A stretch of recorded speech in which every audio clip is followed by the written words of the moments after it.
बाबाओं के चक्कर में मैं मरने की कगार पे आ गया था 1999-2000 में।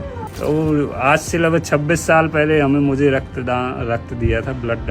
उस समय खानदान काम नहीं आता, वहाँ खूनदान काम आता है। जो लोग अपनी जड़ों से जुड़े रहते हैं वो कभी उन लोगों को भूला नहीं करते जिनकी वजह से वो इस मकाम पर पहुंचे हैं। बालाघाट की डीएसपी संतोष पटेल की गिनती भी उन्हीं अफसरों में होती है जो एक ग्रामीण पृष्ठभूमि से उठकर पुलिस डिपार्टमेंट में आला अफसर के पद पर तैनात हुए। संतोष पटेल कहते हैं कि बंदे में एक दोष ना हो, बंदा एहसान फरामोश ना हो।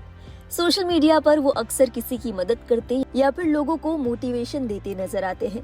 अक्सर उनकी कहानियां लोगों के दिलों को छू जाती है, लेकिन इस बार जो कहानी उन्होंने बताई वो किसी और की नहीं बल्कि उनकी खुद की थी।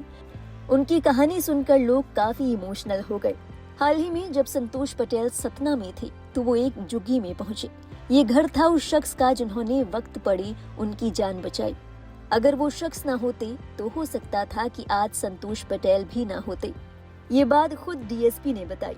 सालों पहले अस्पताल में जब वो जिंदगी और मौत की लड़ाई लड़ रहे थे तो अस्पताल के एक सफाई कर्मचारी ने उन्हें अपना खून देकर उनकी जिंदगी बचाई थी। 26 साल बाद जब संतोष पटेल उनका शुक्रिया अदा करने लौटे तो पता चला कि वो इस दुनिया में ही नहीं है। लेकिन उनके उपकार का मान रखते हुए डीएसपी संतोष पटेल ने उन शख्स की दोनों बेटियों को हर जरूरत में काम आने का भरोसा दिया। उनसे कहा कि अब आप मेरी बहनें हैं। उनके पैर छुए, उन्हें नेक दिया और वादा किया कि वो उनका कन्यादान करेंगे। बड़ा बाबा चलते ना, बाबाओं के चक्कर में मैं मरने की कगार पे आ गया था 1999-2000 में। फिर मेरे पिताजी लोग यहाँ सतना में बिरला हॉस्पिटल लाए और जो भारत देश में जो बुंदेलखंड है और विंध्य है, यहाँ पर ब्लड डोनेशन, रक्तदान करने को लोग बुरा समझते हैं। उससे ये सोचते हैं कि खून देंगे तो कमजोरी आ जाएगी, सही काम नहीं है। तो एक सफाई कर्मी थे ना आपके पिताजी, बिरला हॉस्पिटल में सफाई कर्मी थे। क्या नाम था? संतू। मुझे नाम भी नहीं याद, पर हल्का हल्का चेहरा, ये उनकी बड़ी बिटिया है इसलिए ये चेहरे से मुझे समझ में आ रहा कि ये उन्हीं की ऐसे ही थे वो। तो आज से लगभग 26 साल पहले मुझे रक्त दिया था, ब्लड। उस समय तो बहुत बड़ी बात थी। और एक छोटी सी दोस्ती हुई थी। मेरे पिताजी गुटखा खाते थे तो उनने अस्पताल के ऊपर की बिल्डिंग से नीचे थूका होगा, तो उसने देख लिया कि यहाँ गंदगी किसने फैलाई, तो डांटने के लिए गए थे वहाँ पर। तो उनकी उससे दोस्ती हो गई और उसके बाद किसी ने नहीं दिया था। खानदान काम नहीं आता, वहाँ खूनदान काम आता है। तो आज लगभग 26 साल बाद जब मैं सतना रेलवे स्टेशन उतरा तो कुछ देर के लिए रुका तो मुझे वो याद आया। तो मैं तलाशते लगभग 3 घंटे बाद यहाँ आ पाया हूँ। अस्पताल गए थे पहले हम लोग, तो पता चला कि अभी वो 2 माह पहले इस दुनिया को छोड़कर चले गए हैं। उनकी ये 2 बिटियाँ हैं। बड़ी आप है ना, छोटा भाई, आपका भाई भी एक बड़ा भाई है, वो बाहर कमाता है। कहाँ? इंदौर में रहता है। इंदौर में। हाँ, तो आज मैं मिलने आया हूँ। और इंसान, मुझे पता नहीं कौन क्या होता है, लेकिन आज मैं खुद से मतलब कई बार मिलने का जब भी मुझे याद आती है, बोलते मेरे शरीर में तो खून तो दौड़ ही रहा होगा उस भाई का जिसने दिया। इस दुनिया में नहीं है, लेकिन उसको सांप काट लिया था ना। हाँ, सांप काट लिया। अभी वो बेचारा सफाई कर रहा था कहीं स्कूल में, सांप काट लिया, घर में बताया भी नहीं, और इन लोगों ने पोस्टमार्टम भी नहीं कराया और दाह संस्कार कर दिया है। तो बहन मेरी छोटी बहन की तरह हो, कभी भी ज़रूरत पड़े तो बताना। और मैं आप लोगों के भाई की तरह हूँ। मैं बिल्कुल हमेशा मतलब एक मेरी बड़ी बहन थी, तो आप मेरे गांव का हूँ, तो उसका बहुत पहले विवाह हो गया था। हमने जब हम बहुत उसी समय इलाज चल रहा था हमारा, जब बहन का भी विवाह हुआ था तब हम कुछ थे ही नहीं। लेकिन अब ईश्वर ने संपन्न है, सक्षम है। आप बताना, हम आपकी बहुत मदद करेंगे जितना भी संभव होगा। आपको लगेगा कि हाँ आपका भी एक भाई है, आप लोग बताइएगा। मैं आपके पिताजी की फ़ोटो भी नहीं तो मैं उस पर तस्वीर पे थोड़ा माला भी चढ़ाते हुए श्रद्धांजलि यही है।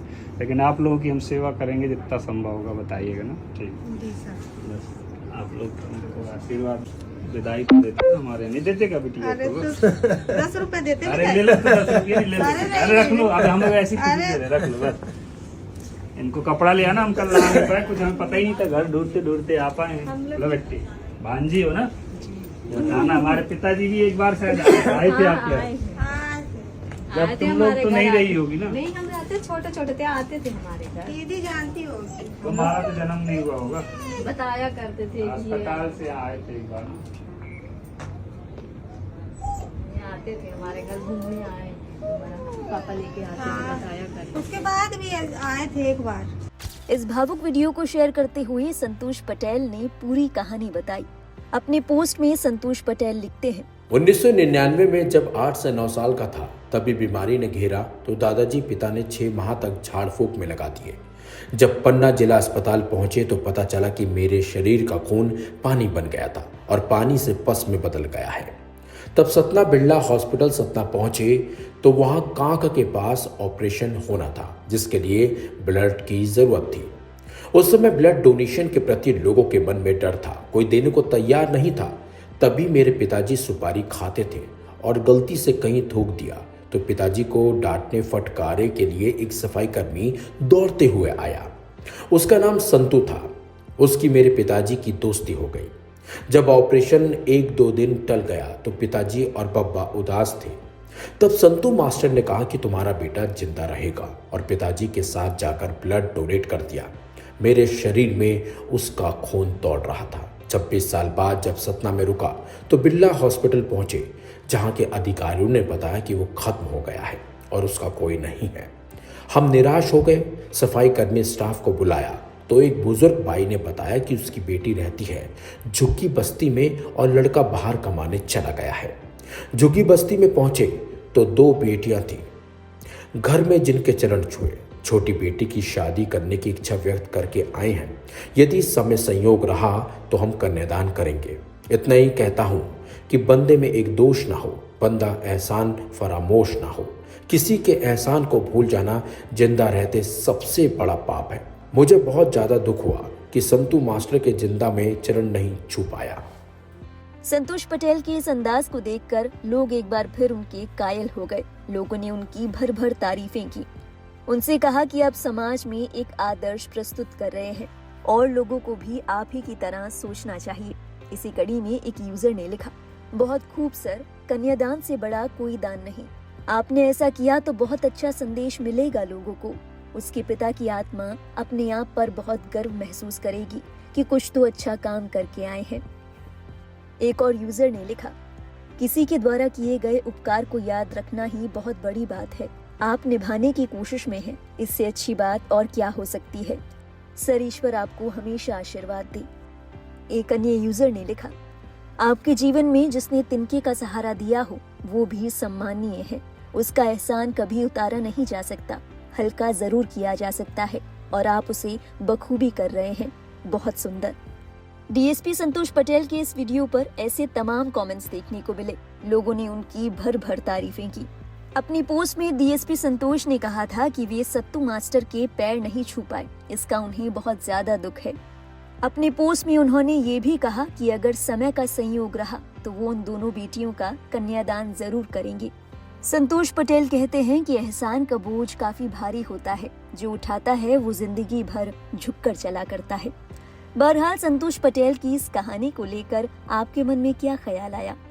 अपने विचार हमारे साथ जरूर साझा करें कमेंट सेक्शन में। और देश और दुनिया से जुड़ी बाकी अहम खबरों के लिए आप देखते रहिए लाइव हिंदुस्तान।